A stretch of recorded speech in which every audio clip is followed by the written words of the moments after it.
Jésus a dit « Je suis le bon berger. Le bon berger donne sa vie pour ses brebis. » Certaines personnes disent qu'il n'y a qu'un seul berger, Jésus-Christ. Et je suis d'accord avec l'idée que le Christ est notre grand berger, car il prend soin de nous, nous guide et nous protège. Il nous aime tellement qu'il a donné sa propre vie sur la croix pour nous sauver. Cependant, la Bible déclare que Jésus lui-même choisit des pasteurs pour prendre soin de ses brebis ici sur terre. Voyez ce qui est écrit dans le chapitre 4 de l'Épître aux Éphésiens. « Et il a donné les uns comme apôtres, les autres comme prophètes, les autres comme évangélistes, les autres comme pasteurs et docteurs, pour le perfectionnement des saints en vue de l'œuvre du ministère et de l'édification du corps de Christ. » Mais finalement, qu'est-ce qu'un pasteur fait? Dans la Bible, les fonctions du pasteur, de l'évêque et du presbytre sont très similaires. Le pasteur est quelqu'un qui enseigne aux autres à suivre la Bible, expliquant ce qu'elle signifie. Cela peut se faire à travers des prédications, des études bibliques ou des conversations personnelles. De plus, lorsque l'Église a besoin de leadership et d'orientation, le pasteur a la responsabilité de résoudre les problèmes et de promouvoir la paix et l'unité. Il a également l'autorité pour prendre soin de la vie spirituelle des membres de l'Église, en les conseillant, les corrigeant et les exhortant à travers les enseignements de la parole de Dieu. C'est pourquoi la Bible enseigne que nous devons traiter les pasteurs avec tout le respect, car le travail d'un pasteur est très important pour l'Église et n'est pas du tout facile. Alors, avant de critiquer, nous devons chercher à comprendre la situation et ne pas juger la personne, mais plutôt ses actions. Si vous êtes blessé ou en colère contre un pasteur, priez pour lui et sachez que les pasteurs ainsi que d'autres leaders devront rendre compte à Dieu du travail qu'ils ont accompli. Malheureusement, il y a beaucoup de pasteurs et de leaders dans les églises qui donnent un piètre témoignage et nuisent à la croissance du royaume de Dieu. Ils sont appelés par Jésus des loups en peau de mouton, et c'est pourquoi nous devons être très attentifs à leurs attitudes. Dans la vidéo d'aujourd'hui, je vais vous montrer les 7 types de pasteurs que je n'admire pas. Mais avant cela, laissez votre like, abonnez-vous à ma chaîne et activez la cloche pour être averti par YouTube dès que je publie une nouvelle vidéo. D'accord? Alors allons-y. Le premier pasteur que je n'admire pas. Le pasteur qui exploite financièrement les brebis. Ce pasteur est très ambitieux et voit l'Église comme une entreprise lucrative. Il utilise son influence et ses techniques d'éloquence pour convertir les fidèles et leur extorquer de l'argent. Bien sûr, un pasteur doit demander des offrandes car l'Église est soutenue grâce à cela. Cela ne prend pas en compte les investissements réalisés dans les travaux missionnaires, l'aide aux plus nécessiteux, et ainsi de suite. Cependant, ces pasteurs mettent l'accent principalement sur l'argent. Ils utilisent des passages bibliques hors contexte pour dire que si vous ne donnez pas la dîme ou n'offrez pas à l'Église, vous volez Dieu et serez maudits. Ainsi, les brebis sont exploitées et se sentent obligées de donner même ce qu'elles n'ont pas. Jésus a dit « Nul ne peut servir 2 maîtres, car ou il haïra l'un et aimera l'autre, ou il s'attachera à l'un et méprisera l'autre. Vous ne pouvez servir Dieu et Mammon. » Le deuxième type de pasteur que je n'admire pas. Le pasteur qui prophétise ce que Dieu n'a pas commandé de dire. Ce pasteur utilise son influence sur les gens pour prophétiser et révéler des choses que Dieu n'a pas ordonnées ou qui ne sont pas en accord avec la parole de Dieu. Pratiquement à chaque culte, des révélations se produisent, utilisées pour attirer des fidèles, les maintenir dans l'Église et créer une atmosphère de spiritualité dans le culte. Cependant, lorsque ces prophéties ne se réalisent pas, beaucoup réalisent qu'il y a quelque chose de mal dans l'Église. Cependant, personne ne se lève contre leur leader, car ils croient qu'il ne faut pas toucher aux oints du Seigneur. À cause de cela, beaucoup ont peur d'être rebelles. Cette manipulation cesse seulement lorsque la personne commence à connaître la parole de Dieu et refuse d'être trompée. Alors, gravez ce verset dans votre cœur. Quand ce que dira le prophète n'aura pas lieu et n'arrivera pas, ce sera une parole que l'Éternel n'aura point dite. C'est par audace que le prophète leur a dite. N'aie pas peur de lui.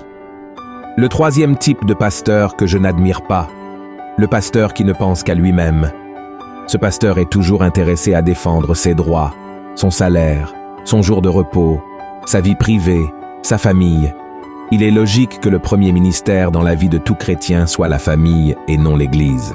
Cependant, beaucoup passent la majeure partie de leur temps à prendre soin de leurs propres intérêts laissant de côté l'œuvre de Dieu. Cela est très préjudiciable, car avec le temps, les brebis peuvent se refroidir spirituellement et s'éloigner du Seigneur en marchant seuls.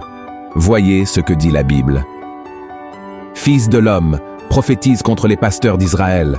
Prophétise et dis-leur aux pasteurs, ainsi parle le Seigneur l'Éternel, malheur aux pasteurs d'Israël, qui se paissaient eux-mêmes. Les pasteurs ne devaient-ils pas paître le troupeau? Vous avez mangé la graisse, vous vous êtes vêtus avec la laine, vous avez tué ceux qui étaient gras, vous n'avez point fait paître les brebis. Le quatrième type de pasteur que je n'admire pas est le pasteur qui utilise des amulettes et des objets oints. Ce pasteur asservit les gens avec de fausses croyances et superstitions qui ne sont ni trouvées ni ordonnées dans la Bible. Il détourne la foi qui devrait être uniquement en Dieu et amène les autres à placer leur espoir dans des objets qui n'ont aucun pouvoir. Ainsi, il crée des campagnes douteuses où ils vendent des serviettes, des mouchoirs, des balais, des savons et même des briques prétendument oints, tous vendus à des prix exorbitants. La liste de ces objets est interminable. Ils profitent de l'ignorance du peuple pour les entraîner dans la tromperie. Voyez ce que dit la Bible. Les bergers ont été stupides, ils n'ont pas cherché l'Éternel. C'est pour cela qu'ils n'ont point prospéré et que tous leurs troupeaux se dispersent.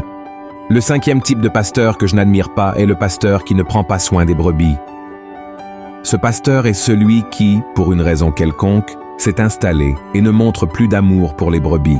Il ne rend pas visite aux membres, laisse les faibles dans leur faiblesse, abandonne ceux qui traversent des problèmes spirituels et ne se soucie pas de ceux qui s'éloignent du Seigneur. De plus, il invente toujours une excuse pour ne pas aider ceux qui lui demandent de l'aide, car il ne veut pas être dérangé dans son repos, mais tient à un bon salaire. Et lorsqu'il fait des visites, il a tendance à rendre visite uniquement aux flatteurs et à ceux qui soutiennent ses décisions. Voyez ce que dit la Bible. Vous n'avez pas fortifié celle qui était faible, guéri celle qui était malade, pansé celle qui était blessée. Vous n'avez pas ramené celle qui s'égarait, cherché celle qui était perdue, mais vous les avez dominées avec violence et avec dureté. Le sixième type de pasteur que je n'admire pas est le pasteur qui veut dominer le troupeau. Ce pasteur agit comme s'il était le propriétaire de l'Église et pense que tous sont obligés de suivre ses ordres. Il ne fait également aucun effort pour maintenir près de lui les membres qui pourraient menacer son autorité. Au contraire, il veut se débarrasser de ces personnes et fait tout pour les éloigner de l'Église. Voyez ce que dit la Bible. Paissez le troupeau de Dieu qui est sous votre garde, non par contrainte mais volontairement, selon Dieu, non pour un gain sordide mais avec dévouement, non comme dominant sur ceux qui vous sont échus en partage, mais en étant les modèles du troupeau. Le septième type de pasteur que je n'admire pas est le pasteur qui cherche à plaire aux hommes plutôt qu'à Dieu. Ce pasteur ne se soucie pas de ce que Dieu veut, mais plutôt de ce que les hommes veulent. Il cherche la popularité et les éloges des fidèles. Ainsi, il prêche seulement les parties de la Bible qu'il considère acceptables. En d'autres termes, il utilise de nombreuses techniques de coaching, parle abondamment de prospérité ici sur terre, mais aborde peu le péché et les épreuves auxquelles le véritable chrétien est confronté. Généralement, ce type de pasteur prêche un évangile vide à une église pleine. Voyez ce que dit la Bible. Car il viendra un temps où les hommes ne supporteront pas la saine doctrine, mais, ayant la démangeaison d'entendre des choses agréables, ils se donneront une foule de docteurs selon leurs propres désirs, détourneront l'oreille de la vérité et se tourneront vers les fables.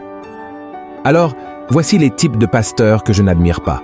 Je sais que personne n'est parfait, et comme je l'ai dit au début de cette vidéo, nous ne devrions pas juger les personnes, mais plutôt leurs actions.